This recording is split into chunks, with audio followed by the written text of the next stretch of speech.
Vriende, ons het 'n wonderlike pad gekom in oor die heerlikheid van die hemel in Israel. En die versoek was ook van die pastoor se kant af, dat ek ook die fokus laat val een aand op Jerusalem self, wat in die spervuur is. En ek dink is ontsettend belangrik, ek gaan vir julle sê waarom. Want ek het vanaand iets baie spesiaal om met jou te deel. Het jy jou Bybel hier gebring? Is hy hierso? Wil jy hom oopmaak saam met my, as jy jou Bybel hier het? In Openbaring hoofstuk 3. Openbaring hoofstuk 3, en dit is Jesus self, wat hier aan die woord is, né? Openbaring hoofstuk 3, en ek wil vir jou lees, Openbaring 3, vers 11 en vers 12. En kyk, ek kom gou, hou vas wat jy het, sodat niemand jou kroon kan neem nie. Verstaan jy wat jy lees? Broeder, verstaan jy wat jy lees? Hou vas wat jy het, sodat niemand jou kroon kan neem nie. Die vraag is dit moontlik dat ek aan die einde van my lewensreis myself gefaal het in die Here en dat my kroon eendag na iemand anders toe gaan? Want hoekom is die waarskuwing daar? As dit nie kan gebeur nie. Hoekom is die waarskuwing?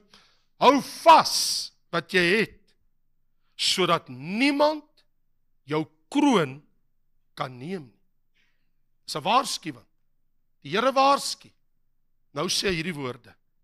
Wie oorwin? In ander woorde, as jy deurdruk in jou lewe, jy gaan nie kompromieë aan nie, jy maak jou Christelike wedloop, jou lewensreis, jy maak dit klaar. Wie oorwin? Vashou aan my, né?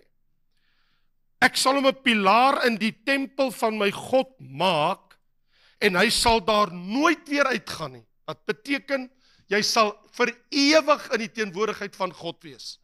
Right? En ek sal op hom die naam van my God skrywe. Dit beteken, jy is God se eiendom. Jy behoort vir ewig aan hom. Hoe wonderlik is dit, dat ek is dan syne. En die naam van die stad van my God. Van die nuwe Jerusalem. Ek sal op hom skrywe die naam van die stad van my God. Die nuwe Jerusalem. Wat uit die hemel van God neerdal. En my nuwe naam. Selfs die Here Jesus kry 'n nuwe naam. Jy kry ook 'n nuwe naam, want een van die ander beloftes Openbaring is, dat jy kry eendag 'n nuwe naam. Het jy geweet, jou naam is in die boek van die lewe, maar daar kom 'n oomblik in die ewigheid, wanneer die Here jou gaan nader roep en vir jou sê, ek weet wie jy is. Ek ken jou. Nou wil ek vir jou iets sê. Pastoor Tini het vanaand iets gesê, hy sê, ek ken hom nie so goed, bedoelende, hy het nie in my skoene geloop nie. Hy was nie elke dag aan my sy nie. Ons weet van mekaar, ons ken mekaar as kollegas, maar hier's die ding. Hy het nie in die lewe deurgemaak wat ek deurgemaak het. Ek jou vertel, ek het nie in die lewe deurgemaak wat jy deurgemaak het. Ek weet van sekere goed wat jy deurmaak, maar ek weet nie van alles nie. Maar God weet alles. En aan die einde van my lewe, when all is said and done, dan gaan die Here sê, ek weet wie jy is. Ek ken jou. En dit is wie jy is. Want die lewe het jou gevorm. Met al die golwe wat oor jou geslaan het. Jou karakter, jou inbors, jou integriteit, jou Christenskap, jou disipelskap.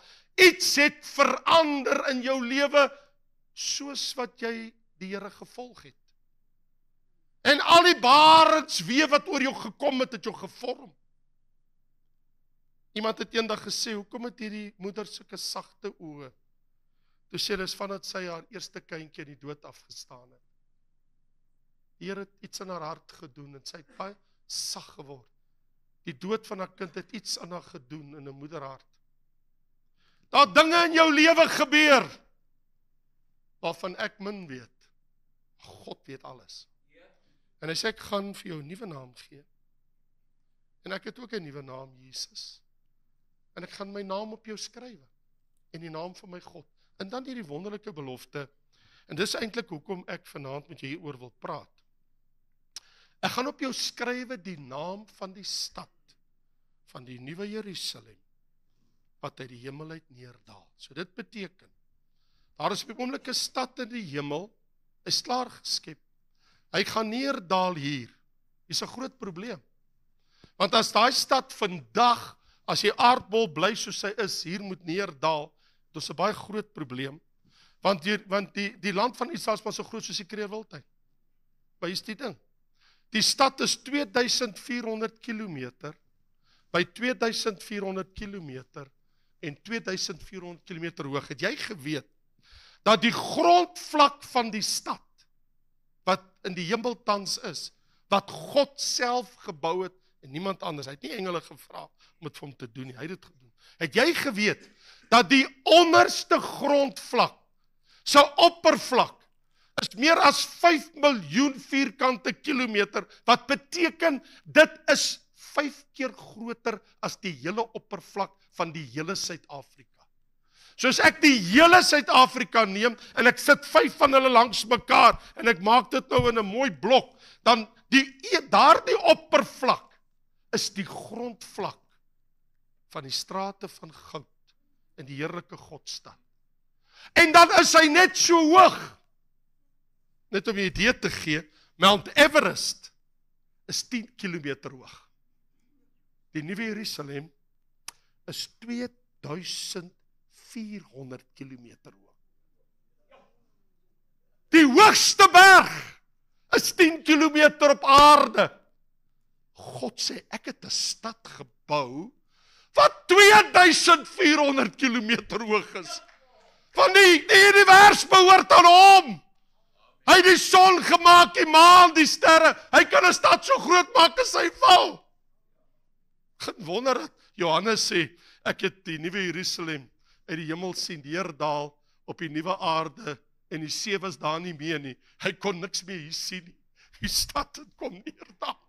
Geen wonder hy sê, en die see was daar nie meer nie. Maar baie mense sê, my pastoor, ek is so lief vir die see. Maar ek wil net vir julle vertel, ek wil nou nie met my dinge uitkom nie, maar as julle moet sien die tuna wat ek verlede maandag uit die see uitgehaal het.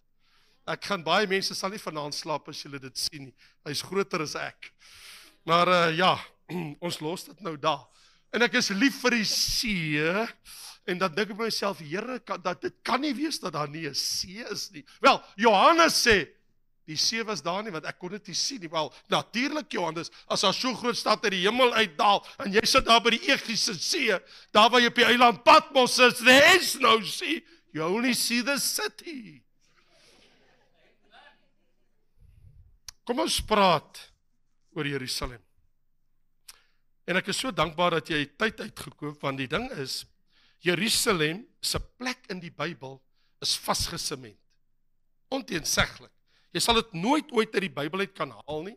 Ek het gisteraand net verwys toe ek oor Israel praat, en spesifiek oor die land Israel met Jerusalem, dat ons lees van Jerusalem meer as 800 keer in ons Bybel, en in die meeste boeke van die Bybel, want omdat jy in 2/3 van die Ou Testament en in 24 boeke van die Nuwe Testament lees, beteken dit dat jy lees van Jerusalem letterlik in 80% van jou hele Bybel, van hierdie stad Jerusalem. En dit laat my dink aan iets uitsonderlik wat gebeur het. En dit was toe die Amerikaanse president Donald Trump iets gedoen het wat niemand op aarde ooit die moed gehad het om te doen in moderne geskiedenis nie. Hulle kan van Trump sê wat hulle wil, maar dat hy oor sekere goed vreesloos is, gee die man sy krediet. Ek bedoel, die besluit was al geneem in die laat 1990s, dat Amerika se Kongres het besluit, dat die ambassade sal eendag geskuif word na Tel Aviv. En geen president, nie die Bushes en die Obamas, en almal wat gekom en gegaan het, niemand het dit ooit gedoen nie. Wel, Donald Trump, ons almal weet wat het hy gedoen met sy eerste presidentsie, 'n klompie jare gelede. Hy het net eenvoudig gesê, luister, ons gaan doen wat ons besluit het, kom ons skuif die ambassade van Tel Aviv na Jerusalem. Nou jy sal nou dink, maar wat is nou so ernstig en belangrik rondom dit? Wel, in moderne geskiedenis het dit 'n geweldige impak vir Jerusalem, want wat dit beteken is, die oomblik as 'n land, enige land, wat in 'n land is, daar waar hy sy ambassade heen skuif, sê hy, dis die hoofstad wat ons erken, ons land. So die oomblik toe Israel uit Tel Aviv hulle ambassade skuif na Jerusalem toe sê hulle, Jerusalem is die hoofstad van Israel. Boom!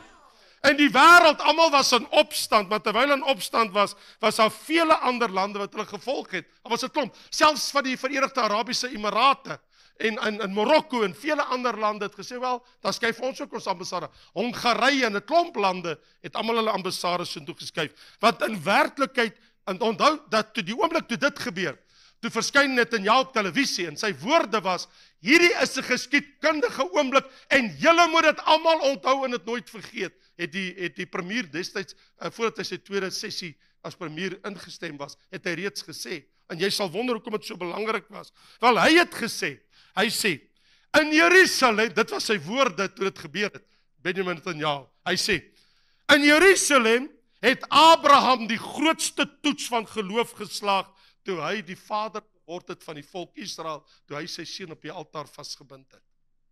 Dit was in Jerusalem.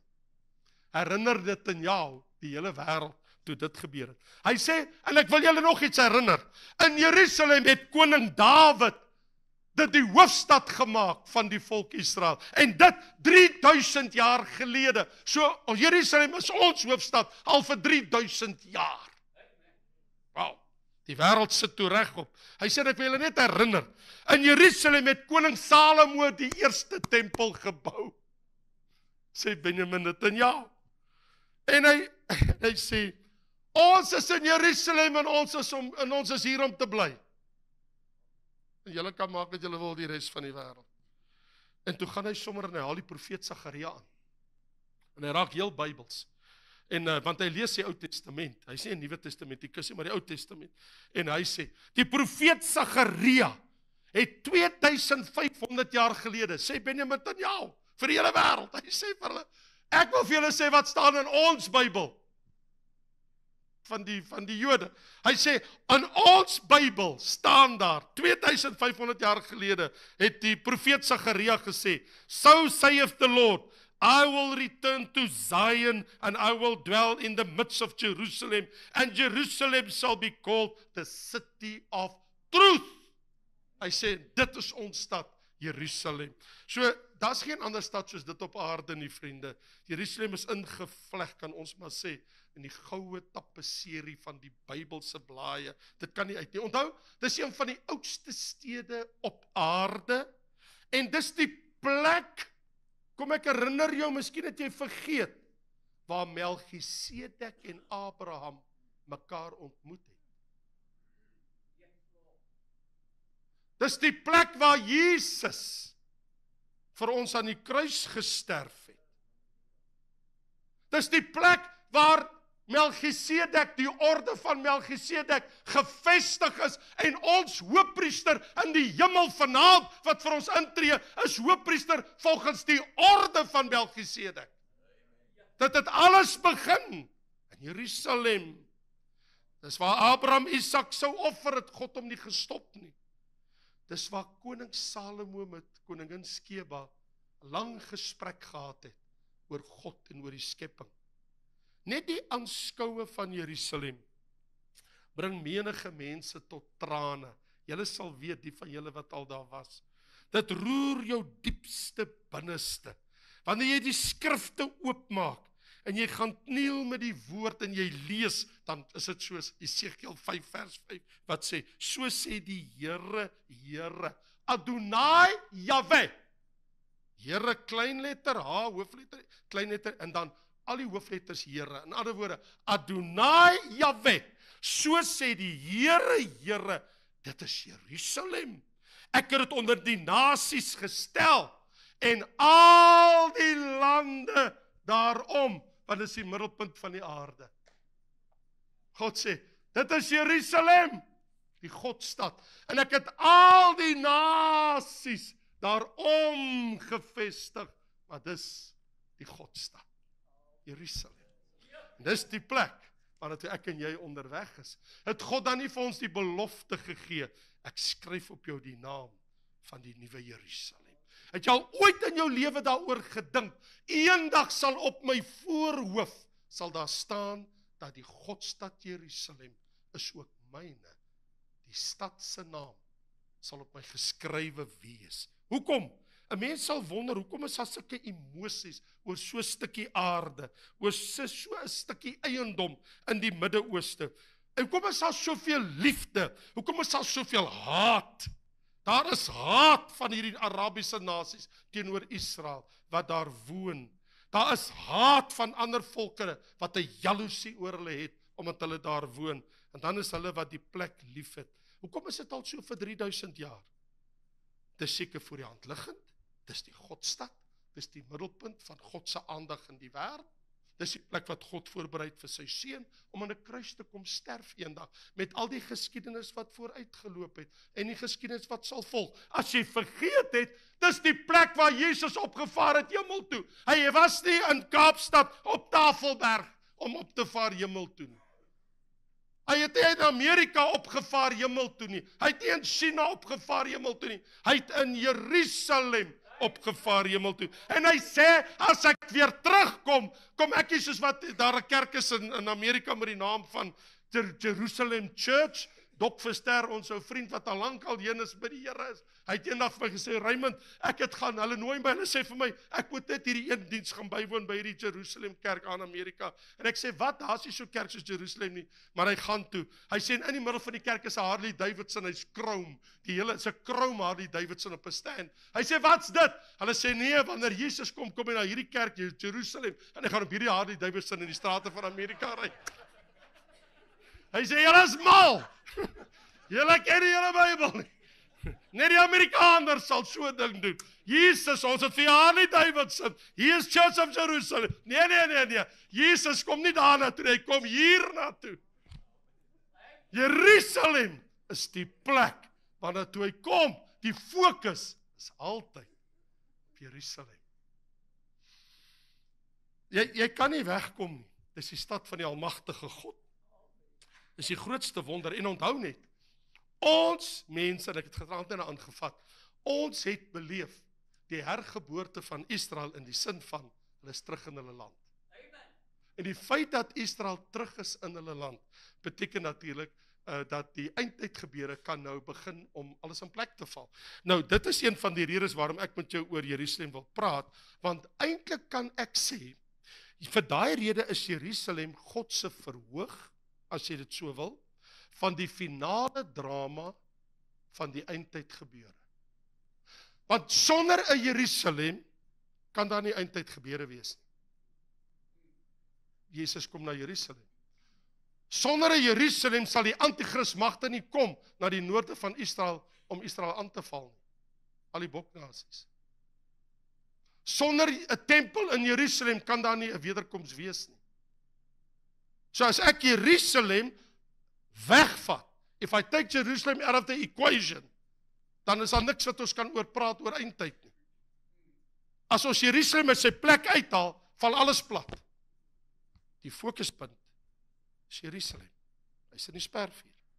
En Satan haat Jerusalem, omdat dit die stad van God is. Omdat dit die stad van sy kinders is.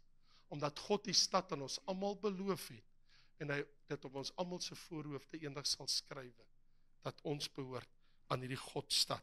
So jy kan net dink, die drama rondom dit, en Jerusalem het baie naby gehad, deur die eeue heen, en ek en jy sal dit ken, as jy gaan lees in 2 Samuel, die stad van Dawid, of in Psalms, Sion, wanneer jy lees van Sion, want as jy op jou lyfberg staan, dan kyk jy oor die Sionsgebergte voor jou. Jy sien die oospoort, eers jy spruit Kedron, as jy in die oospoort, dan sien jy ou Jerusalem, en aan die regterkant sien jy Golgotha, dis eintlik die berg Moria. So hier reg voor jou, hierdie hele stuk aarde daar wat jy na kyk, word genoem die Sionsgebergte. So die Here noem dit die berg Sion, of dan, soos in Jeremia 1, die stad van geregtigheid, of die stad van die groot koning, Jerusalem. Of soos Jesaja 48 sê, die heilige stad. Vandag, daar is so plus minus 1 miljoen mense in die stad. So van die amper 7 miljoen Jode wat in die land is, 6,6 miljoen, 1 miljoen woon in die stad Jerusalem. Hulle sê in die tyd van Jesus, argeoloog, daar was so 75,000 mense in Jesus se dag wat in Jerusalem gewoon het, so 75,000 mense, so die getal vandag is 10 keer hoër. Ons pad van 1 miljoen mense. In Jesus se dag 75,000 gegewe hier en daar. En ons weet, wanneer die Pasga was daar 350, kan selfs 250, 350,000 mense wees, wat van oor die hele land gekom het om die Pasga te vier, maar hulle het gebly oor die hele land, maar wanneer hulle by mekaar kom vir die Pasga, dan was daar 'n paar 100,000 mense, maar oor die algemeen, net so 75,000 mense. So die populasie in Jerusalem vandag is 10 keer groter, as wat dit in die dag van Jesus was.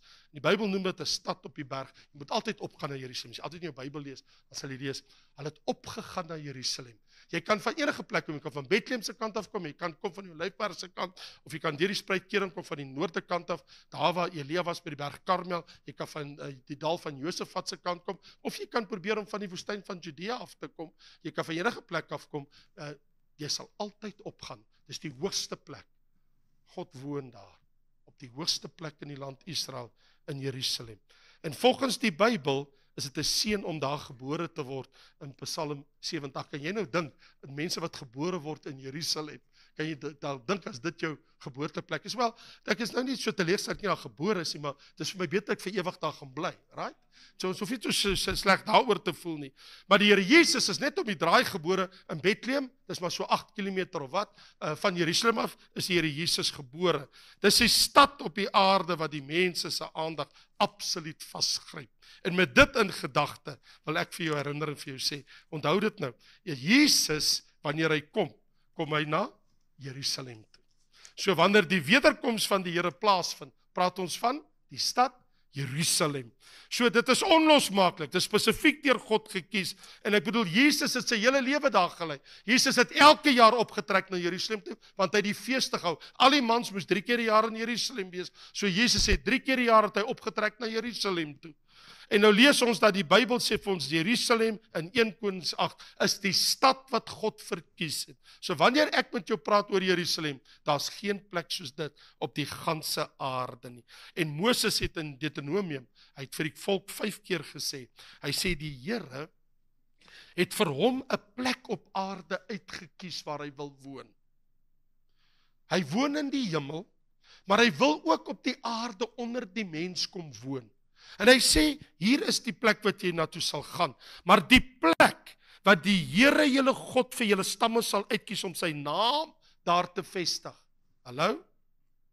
So Jerusalem is die plek op aarde waar God sy naam gevestig het. So, waar hy sy naam vestig om daar te woon, dit moet julle opsoek en daarheen moet julle gaan. So julle moet gaan na Jerusalem, julle moet gaan na daai plek wat God kies. Vers 11 van Deuteronomium 12. Dan moet julle na die plek wat die Here julle God uitkies, gaan om die plek wat hy kies om sy naam daar te laat woon. So God sê, dis sy plek en sy naam woon daar. En dis die plek wat die Here jou God vir jou stamme sal uitkies. Dan sê het vers 18, julle moet dit eet voor die aangesig van die Here op die plek wat hy uitkies, as die plek wat die Here jou God uitkies om sy naam daar te vestig. So wat ons ook al doen, ons kan nie wegkom nie. Jerusalem is die plek op aarde waar God se naam woon. En dis waar die Here wil hê, ek en jy moet woon. So, Jerusalem is die hoofstad van Israel, en dit was so onder koning Dawid gevestig. En die wêreldgeskiedenis leer vir ons, die afgelope 2000 jaar weer, al word hulle uit hulle land uit verdryf, weens hulle sondes, hulle ongeregtigheid, die Here bring hulle altyd weer terug. Hulle se terugkom in hulle land, hulle net na een plek toe, en dit is Jerusalem, die stad van die lewende God. Ek weet nie of jy dit weet nie, maar het jy geweet, dat Jerusalem is die plek waar die eerste minister van Israel woon. Benjamin Netanyahu. Het jy geweet is die plek waar al die regeringsagentskappe en kantore gevestig is in Jerusalem? Het jy geweet is waar die Joodse Knesset en parlement is Jerusalem? En het jy geweet is waar die Israeliese Hooggeregshof is in Jerusalem? So dit wil sê, alles om te regeer, om die land te beheer, is gesetel in die stad Jerusalem. Dis hoe dit vandag is. So 'n stukkie geskiedenis. Toe 1948 die onafhanklikheid kom, en die Jordaanse magte het ons ingekom, en hulle het Oos-Jerusalem geokkupeer. Alright, hulle het dit reg gekry. En dit is waar die Joodse kwartier was, en al wat daar was vir hulle is, hulle het 'n deel van die land, maar hulle het nie die tempelgebergte nie. Daar was 'n westelike muur van Salomo, en wat baie dinge het hulle vernietig in die jare wat hulle daar was, die Jordaniërs, tot hulle skande. Maar toe die 6-daagse oorlog kom in 1967, dat ek jou herinner, toe het Israel Jerusalem daai gedeelte bevry en vir die eerste keer onder hulle beheer gebring. Dit wil sê, Israel is in beheer van Jerusalem vandat ek 7 jaar oud is. Ek is gebore in 1960, in 1967, toe die soldate beheer geneem oor die tempelgebergte by Jerusalem, by die westelike muur. En in daardie tyd, het was reeds verklaar, Jerusalem sal die ewige onverdeelde hoofstad van Israel wees. Wel, om vrede te bewerk met die Arabiese nasies, toe teken Israel 'n verdrag en sê, okay, hulle het nou wel die Jordaanse magte verdryf, en hulle het nou wel die westelike muur beset, tot vandag toe, 2025 nog steeds. Maar hulle sal sekere regte oorgee aan die regering van Jordanië en aan die koning. Dit het tot gevolg dat hulle kan nie 'n tempel daar bou nie. Want die Al-Aqsa moskee het die Arabiere daar opgerig op die tempelgebergte. So die grootste deel het die Arabiere gevat, maar hierdie een deel, dit is waar die Jode bymekaar kom elke dag, veral naweke, veral as die son sak op 'n Vrydag aand, en die Sabbat breek vir hulle aan, dan begin hulle daar bid en dans en sing. En daar's altyd moleste, want daar's so 'n muur met so 'n baan wat jy kan stap deur die lug oor na die tempelgebergte toe. En dan sodra hierdie joetjies opgewerk raak, dan begin hulle druk, en dan gaan hulle daar deur, dan druk hulle daai Jordaanse soldate en almal daar bo uit die pad uit. En dan wil hulle daai mense daar weggooi, daar by Al-Aqsa moskee, so hulle skokkel te mekaar se hare. Die laaste keer wat ek daar was, het daar gevegte uitgebreek met my eie oë gesien.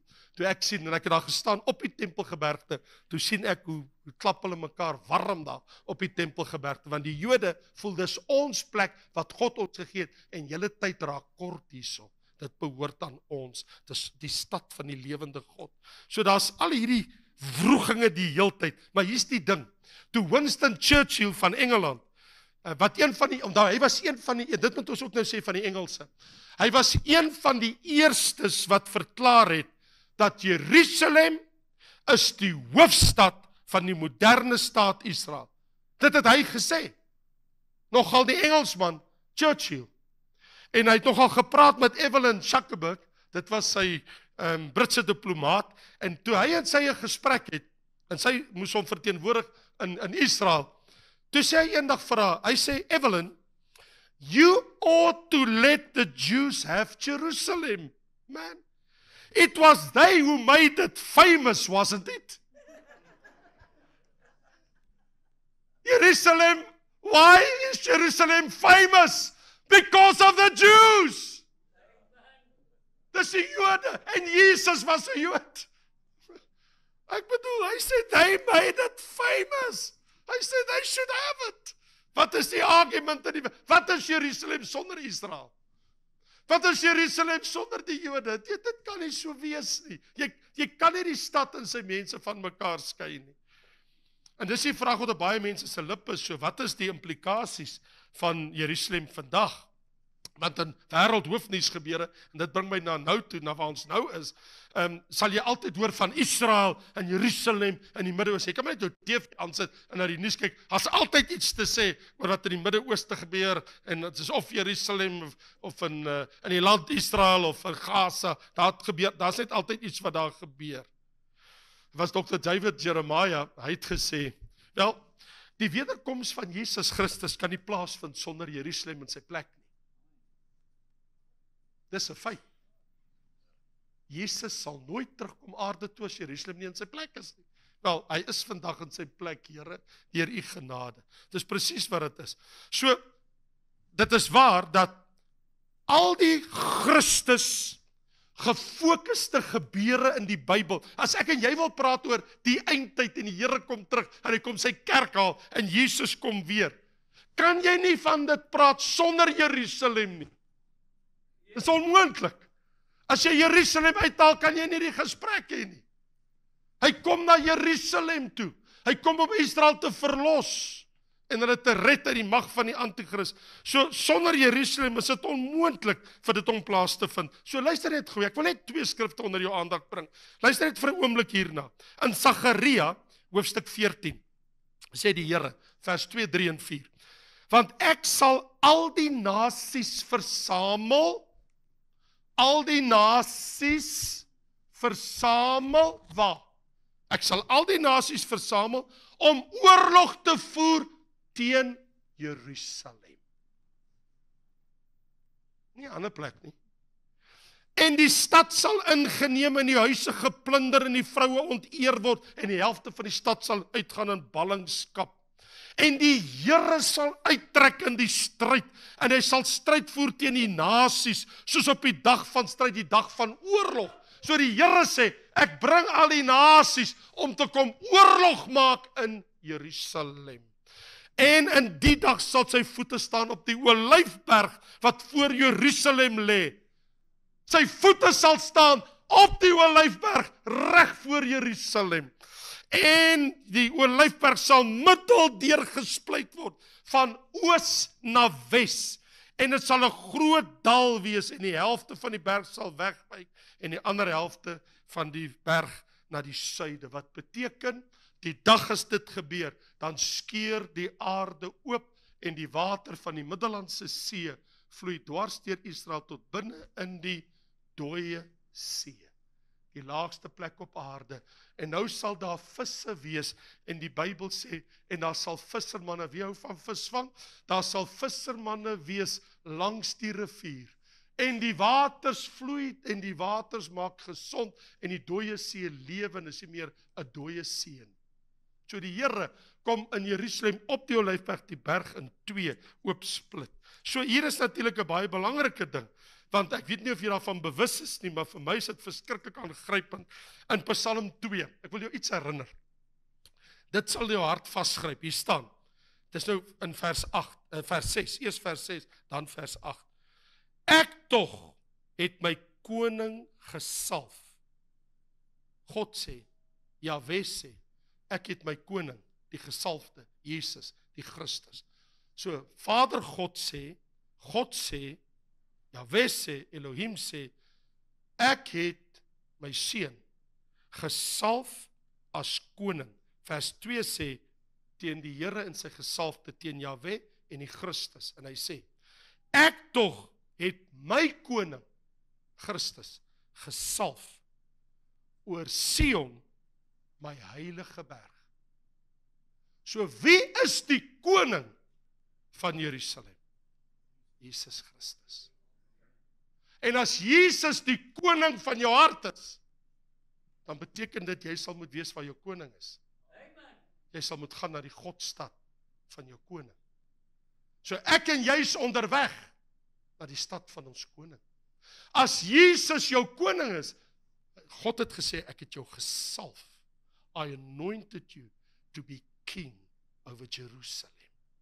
Kan jy nou dink, hoekom is Jerusalem vir Christene so belangrik? Hoekom praat ons oor dit? Hoekom gryp dit ons hart aan? Want Jesus met sy sigbare koms kom dus as koning van die konings en die Here van die Here na Jerusalem, nie na 'n ander plek toe nie. So hier is die ding, so in moderne Israel, ek weet nie of jy daarvan bewus is nie, maar van daai dag af, 1948 Mei maand, toe hulle nou sê dat hulle is nou weer 'n staat en dat hulle hulle plek weer inneem, het jy geweet dat daar was intussen tyd al 9 oorloë van 1948 tot en met vandag. So Israel moes al 9 keer veg vir oorlewing teen ander nasies, Arabiese nasies wat hulle uitvat. En ek sê altyd, pastoor, dis eintlik maar familietwiste in die Midde-Ooste. Want die Arabiere is die nageslag van Ismael. En Abraham, Isak en Jakob, die Jode is die nageslag van Abraham, Isak en Jakob. So is eintlik maar Jakob en Esau. En Esau is mos Jordanië En natuurlik uit dit uit het ons nou met Esau en ander wat ondertrou het ons Arabiese volke. So jy het Ismael en Esau het ook ondertrou en dat ons al die Arabiese volke. So eintlik is hierdie storie maar net familietwiste in die Midde-Ooste wat die hele tyd so beklei. Dis 'n klomp familie wat met mekaar beklei. Hulle wil nie familie wees nie. So Israel is voortdurend besig om te veg vir oorlewing. So hier is een van die dinge wat ek wil weet. Besef jy dat wat betref die Verenigde Nasies, as jy vir hulle moet vra wat voel hulle en wat is hulle posisie, dan vind ons dat net van 2012, ek weet nie of jy bewus is van dit nie, maar as jy bietjie gaan kyk en hulle besluit wat hulle neem. Van 2012 tot 2019, dit wil sê in 'n 7 jaar periode, het die Verenigde Nasies 202 resolusies geneem, aan woorde besluite. Van die besluite wat hulle na die 7 jaar geneem het, dis nou die Verenigde Nasies, dis nou waar al die lande van die wêreld saamkom en sê, ons almal voel, dis wat nou moet gebeur, of wat ook al in die wêreld gebeur.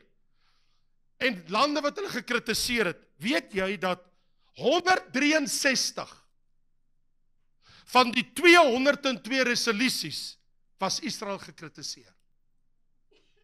Waarmee hou hulle besig? Die wêreld is groot. Daar's oor by die 200 lande in die wêreld en hulle gaan sukkel met een land en 163 resolusies van hulle 202 besluite wat hulle neem. So dit beteken 81% van al die besluite wat hulle geneem het hulle Israel gekritiseer. Why would they do that?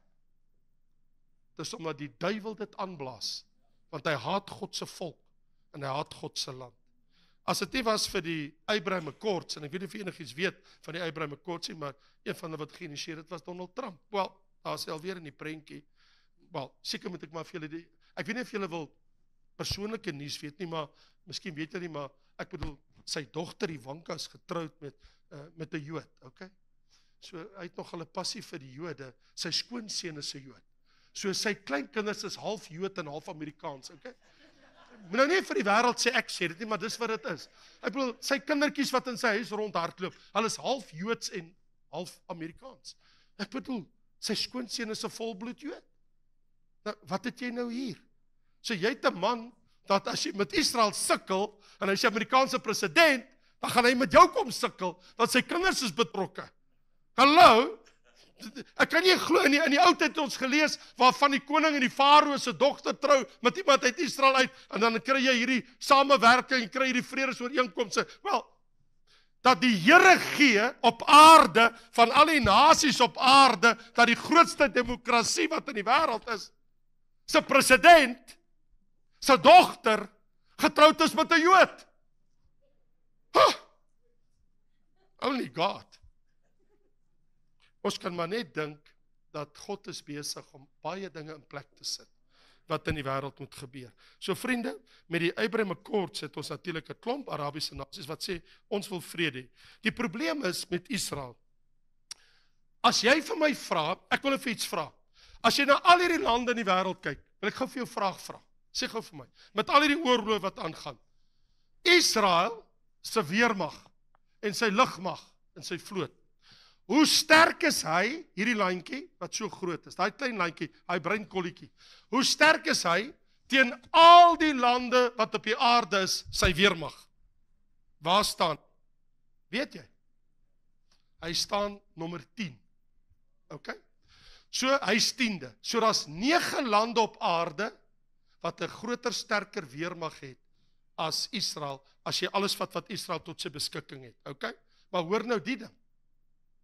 Israel het die sterkste weermag in die hele Midde-Ooste. Nommer 1. Nommer 2 is, hy is die enigste land wat atoombomme het. En hulle praat nie baie daaroor nie. Hy het 9 atoombomme. Maak nie groot gewag daarvan nie.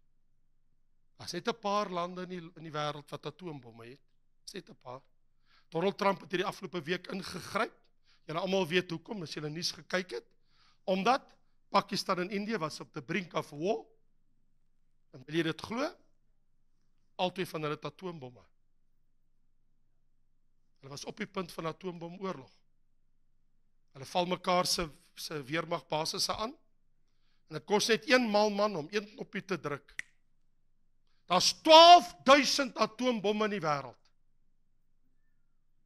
12.000. Wat wil jy maak met 12.000 atoombomme? So hier is die situasie. Israel sal natuurlik nie wil atoombomme gebruik nie, want die een wat baie atoombomme in die wêreld het, is Rusland. Die ander een is China. Ons het Indië en ons het Pakistan. Frankryk het 'n paar atoombomme, klompie, paar honderd, en dieselfde met Engeland. Amerika het baie. En die duikbote wat hulle het, wat in hierdie oseane van die wêreld is, op die oomblik, die Trinidad duikbote, as honderde duikbote op aarde op die oomblik, wat atoombomme in hulle het. En al wat moet gebeur is, iemand moet net daar 'n knoppie druk, en jy het 'n atoombomoorlog in ons wêreld. Hoekom sê die profeet, die mense sal staan en die vleis sal van hulle gesig afval, en hulle oë uit hulle oogkas en hulle tong uit hulle mond? Wat dink jy is dit? Is dit 'n chemiese oorlog? Dink jy dis dalk 'n atoombomoorlog? Wat is besig om te gebeur in ons wêreld? So, hier is waar ek is. Jerusalem is die middelpunt van eindtyd profesie, so kom ons sê vir mekaar, ons kan nie wegkom daarvan nie. Dit is so, dat daar gaan oorlog kom, maar wat is Jerusalem se toekoms? Ten slotte, wil ek net met jou gou 'n paar dinge vasvat. Ons weet ons wag en alles eindig. Kom ek vir jou sê, ek het die Bybel gelees, tot die laaste bladsy, en ek weet hoe die storie eindig. En ek dink, jy het ook die Bybel gelees. Ek weet hoe die storie eindig. Kom ek herinner die duiwel hoe dit eindig. Openbaring 20 vers 10 sê, jy word gewerp in die poel van vuur. Ek weet waar die antichrist en die valse profeet eindig. Môre aand praat ons oor hulle in die kontantlose stelsel, in die poel van vuur. Ek weet waar al die demone en die gevalle engele en alles wat sleg en boos is eindig, hulle gaan eindig in die poel van vuur. Maar ek weet ook dat die aarde word 'n nuwe aarde. En ek weet, daar kom 'n nuwe Jerusalem. En wat vir my so aangrypend is dat die Here Jesus gee ons, elkeen van ons, vanaand 'n persoonlike belofte. Hier is die belofte. Wie oorwin? Ek maak jou 'n pilaar in die huis van my God. Dit beteken, jy sal vir ewig standvastig wees. Jy sal nooit sitter en bewe nie, want dis wat 'n pilaar is. Dit staan vir standvastigheid. Ek maak jou standvastig in my koninkryk.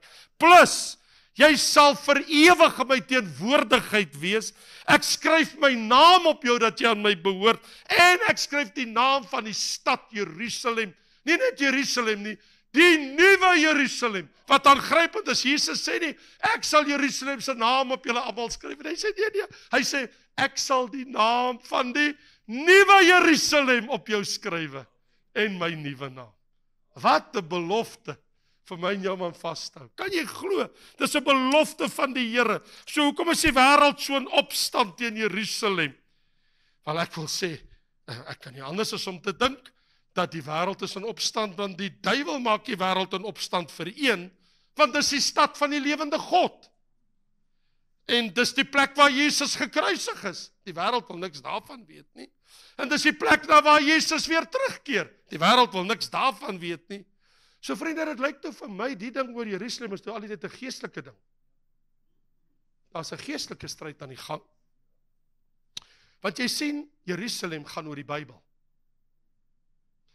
Jerusalem gaan oor die volk Israel. Jerusalem gaan oor Jesus Christus. Jerusalem gaan oor die God van die hemel. Gaan oor die koning van die hemel. Gaan oor Abraham. Gaan oor Christus se wederkoms.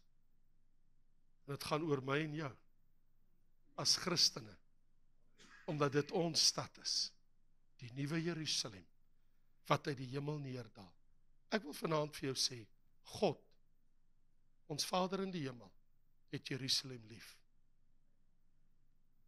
En hy gaan vir ewig daar kom woon. Volgens Openbaring 21, hy wil onder die mens kom woon. Satan haat Jerusalem met 'n passie. Die wêreld wil niks van Christus weet nie. Maar ek en jy weet, daai stukkie aarde, daar in die middel van die Midde-Ooste in die wêreld, dit behoort aan die Here. En jy weet, al vir 1900 jaar, en miskien weet nie baie van julle dit nie, kom baie Jode bymekaar op die dag wat hulle noem Tisha B'Av. Tisha B'Av vir die Jode is 'n tyd wat hulle treur en ween oor die feit dat hulle nie 'n tempel het. Dan word hulle baie opgewerk oor die Arabiere wat met die Al-Aqsa moskee daar is en hulle nie wil toegang tot hulle eie plek gee nie. En jaarliks, dan elke jaar, dan as jy sekere tyd van jaar, sal jy altyd sien, daar is weer baie drama in Jerusalem. Want is daai tyd van die jaar, wanneer hulle ween oor Jerusalem en rou het van, Jerusalem kan nie Jerusalem wees soos dit moet wees, as daar nie 'n tempel is nie. Ons wil 'n tempel daar hê. Alright? En so dis hulle begeerte. En nou hier is die storie. So baie jare gelede, het die Franse, hy was toe eers die militêre leier, was Napoleon Bonaparte, voordat hy geword het wat hy daarna was. Hy was ooggetuie eendag met sy soldate. Hy was in Jerusalem op daai tyd. En toe hy die toewyding sien, op daai besonderse dag van Tisha B'Av, toe vra hy vir sy topoffisiere, maar wat gaan hier aan? Dat die Jode so aangaan, dat hulle so in rou is en ween. Hoekom is dit so in hierdie plek? En hulle sê vir Napoleon, hulle sê, wel, jy weet, dis al meer as 1900 jaar, wat die Romeine die tempel in Jerusalem vernietig het, en het verwoes het, en dis hoekom hulle so ween, hulle wil dit weer hê soos dit was. En toe sê Napoleon hierdie antwoord, hy sê, en ek het dit vertaal, vrylik, hy sê, enige volk, wat aanhou om so te ween, en so te treur, oor 'n gebou, en dit verbykans 2000 jaar, sekerlik sal die dag kom, dat hulle hom gaan bou. En hy was reg, hulle gaan Jerusalem weer bou, hy is besig opgebouwd word, hulle gaan die tempel in Jerusalem weer bou, en Napoleon was reg, you were right. Vriende, ek wil afsluit en jou iets vertel vanaand. Ek het jou aandag net nodig vir hierdie ding, luister. Weet jy daarvan dat baie jare terug het die Grieke 'n baie unieke resieswedloop gehad. Dit was so. Die prys word gegee in hierdie wedloop, is 'n marathon, vir die hardloper, nie wat eerste klaarmaak nie. Maar hierdie marathon is 'n baie unieke marathon. Die deelnemer wat eerste klaar maak met sy fakkel wat nog brand, wen die prys. So al die deelnemers staan by die begin en almal kry dieselfde fakkel, elkeen het sy eie een, en dit word almal aan die brand gesteek en nou kan hy hardloop. As jy te vinnig hardloop, wat gaan met die vlam gebeur? Die wind gaan hom doodwaai. Jy is gediskwalifiseer. Jy is uit die wedloop uit. Jy moet so hardloop, dat die vlam bly brand. Hardloop jy te stadig, gaan jy nie eers daar kom nie. Hardloop jy te vinnig, dan beteken dit vir jou niks, want die vlam is dood. Toe ek dit lees, toe kon ek nie help om te dink, wat 'n unieke wedloop. Jy moet hardloop met jou vlammetjie wat bly brand. Right? Moet jy nie vir Jesus aan die brand wees nie? Moet hy vlammetjie nie bly brand nie? Is dit nie waar nie? Is daai vlammetjie besig om dood te gaan? Of is hy dalk dood? Ek is in die kerk, ek is in die wedloop aan my vlam. as hulle hier voor sê, en ek kan ons sien, kom ons sing, en ek dink, want dan maak hulle klaar. Ek is moeg. 'n Kerksondag, moet ek alweer kyk. Hoe brand jou vlammetjie? Hoe sterk brand hy vir Jesus? Die Bybel sê, Paulus sê, ons moet aan die brand vir die Here wees. Ons moet brand vir Jesus. Nou moet ek al vir julle sê, kyk, as daar een pastoor die volle evangeliekerk is wat ek gesien brand en nog nooit uitgebrand het, as nou pastoor Tini Berengee. Ek moet dit nou sê, en ek sien hy sit daar, en ek wil net sê, pastoor Tini Berengee, hy sal altyd aan die brand wees vir enige saak. En die volgende preek is altyd beter as die vorige een, right? En die ene is altyd die beter as die ander ene. Hy is aan die brand, hy brand vir die Here. Ek ken hom my hele lewe, en elke keer kom sy nog nooit verander, hy is altyd aan die brand. Dan dink ek, Here, as ek net so die brand kan wees, as ek net so kan brand vir my Jesus. Jerusalem, aan hom wat oorwin. So jy met jou resies klaarmaak met die fakkel wat brand. That's the problem. Think about that. Want hy het gesê, aan hom wat oorwin, gee ek die nuwe Jerusalem. Daar staan tog in Openbaring 21, wanneer hy van die nuwe Jerusalem praat, en sê hy, en jy sal alles beerwe wat die nuwe Jerusalem is. Jy het nie net die naam van die stad op jou nie, dit is ook jou stad. God gee dit aan ons. Nou is dit nie vandag, waaroor dit gaan in my en jou Christelike lewe. My lewensreis. En ek wil by jou pleit en ek wil vir jou sê, jou fakkel moet brand. So jou gebedslewe moet in plek wees, in die woord van die Here. En jou getuienis as kind van God moet in sy plek wees. As ek sê ek is sy disipel. Waar is jy? Hoe brand daai vlam? Want jy sien, gaan dit net daarom, dat ons Christelike lewensreis ons moet klaarmaak met ons fakkels wat vir Jesus brand. Is dit waar? As dit so is, en ons weet dit is so, hoe is my invloed vandag? Here, help my. So een van my gemeentelede klompie jare terug, en sê, pastoor, jy sal nie glo wat gebeur by die kerk hierdie week. Ek sê, wat het gebeur?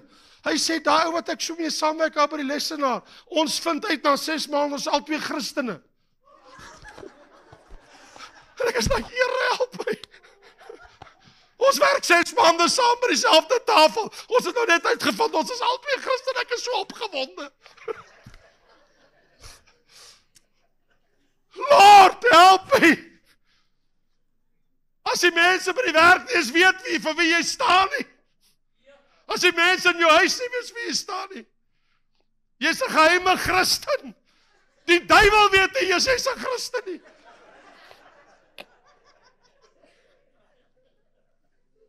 As die duiwel nie eens weet, ek is 'n Christen nie.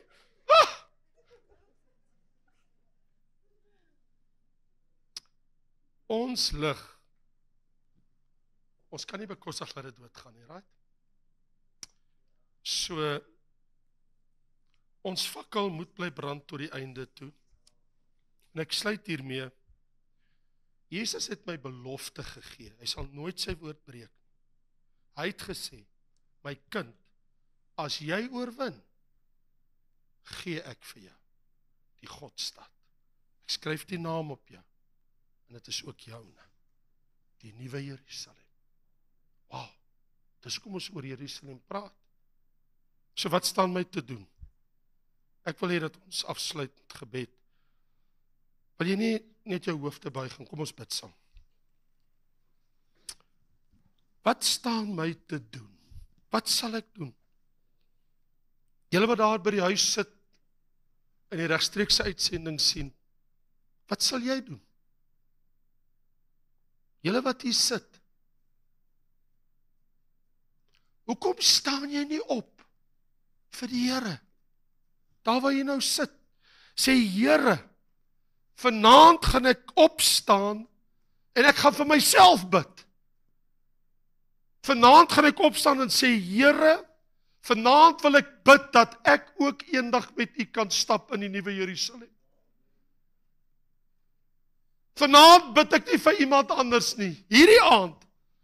Vanaand wil ek bid en sê, Here, dat ek nie sal buite die stad wees, in die poel van vuur en die ewige vergetelheid, maar dat ek, Raymond Lombard, ek en jy, dat ek sal stap, saam met u, eendag, in die nuwe Jerusalem, in die Godstad. Ek bid, Here, dat ek ook een sal wees. En as jy 'n begeerte het om te sê, Here, dat ek ook een sal wees, dan bid ek nou, help my. Dan wil ek jy moet saam met my staan. As dit jou gebed is, ek wil saam met u aan daardie plek wandel. As my Here, as my koning, want die Vader het u gesalf as koning oor Jerusalem. En ek wil saam met u koning Jesus, wil ek stap in die strate van die nuwe Jerusalem. En ek verdien dit nie, Here, ek is die eerste om te bely vanaand en te sê, ek is dit nie waardig nie, Here. Ek is dit nie waardig nie. Maar Here, ek vra u, help my. Wees my genadig, Here. Here, ek roep vanaand en ek bid, help my dat ek nie myself te pletter hardloop teen dinge in die wêreld, en dat ek nie so laks is, dat my vlammetjie sterf nie. Here, maar dat my vlam sal bly brand. Here, ek bid, laat die Heilige Gees in my sal brand. Ek bid dat die vuur in my sal brand. Here, steek 'n vuur in my aan, steek 'n vuur in my lewe aan. Here, dat ek sal brand vir Jesus.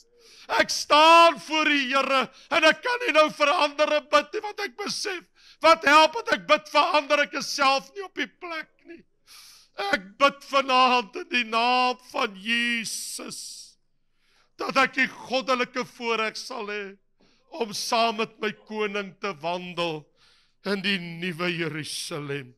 O, Here, ek dank u. Nou, Here, gee, Here my God, dat die vuur wat in ons is sal bly brand, tot die laaste dag, tot wanneer u ons kom haal. Here, ek wil bid, dat almal wat hier staan, almal wat my gehoor het, almal wat daar in hulle huis is, almal wat hierdie boodskap gehoor het, dat nie een wat dit gehoor het, eendag op sy tande sal knars, wanneer hy uitgewerp word in die buitenste duisternis, en daar 'n geween en 'n geknars van die tande is, en hy sê, hoe dwaas was ek, ek het die kans gehad, maar ek het dit deur my vingers laat glip. Here, wees ons genadig, en ons bid nou, Here Jesus, en die woord sê, die werk wat ek in jou begin het, sal ek voleindig. Here, en wat ons vanaand vra is, hier is ek, Here, doen in ons wat u moet doen, sodat u werk in ons kan voleindig, en sodat ons almal eendag wat nou voor u staan, die goddelike voorreg sal hê, om te wandel in die Godstad, die nuwe Jerusalem, en dat daar die belofte vervul is, ek sal op jou skrywe, die naam van die stad van my God, die nuwe Jerusalem. Dankie Vader, in Jesus naam. Kan ons die Here lof of vergeet?